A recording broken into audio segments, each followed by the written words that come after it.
আমি এখানে গাড়ি লিয়ে আইসি পরে আমার গাড়ির মধ্যে আর্মির মালা ছিল, আমি তাই পাসিং টাসিং সব দেখাইছি পরে তাই আমরা কয় 200 টাকা দাও। তা আমি বললাম স্যার এখানে কিতা লাগে 200 টাকা লাগে, এখন স্যার টাকা টোকা লাগে না। ঠিক আছে স্যার মেলার লেগা যদি স্যার 90 লাগছে, ঠিক আছে স্যার ভালো কথা, স্যার আমরা গাড়ি লিয়ে দাঁড়াবো। তো কয় তুই ওখানে যাইতে পারতো না, কই আমার গাড়ির দরজার মধ্যে থাপড়া মারছে। আমার গাড়ি থেকে নাম আরো বাজে বাজে ল্যাঙ্গুয়েজে গালি গালাজ করছে। আমি গাড়ি থেকে নামছি পরে আমার লাত মারছে। আমার আপনার কোন জায়গাতে লাথি মারছে? আমার এখানে ওই আমার প্রাইভেট পার্টে লাত মারছে।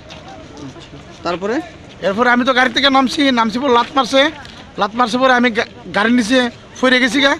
পড়ছি পরে হ্যাঁ কিতা করছে, মানুষটা যে লাত মারছে পুলিশের মানুষ, হ্যাঁ এখান থেকে সরে গেছে গা। যখন আমরা এখানে লোকাল তারা মানুষজন আইসলো, তারা আইসে পরে এখান থেকে সরে গেছে গা পরে তো আর কিছু করার না, এরা পাইছে না।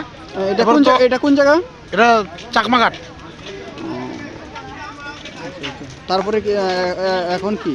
এখন তো আমার ফায়ার ব্রিগেড আইছে, এখানে লোকাল মানুষ তারা সাহায্য করছে আমারে।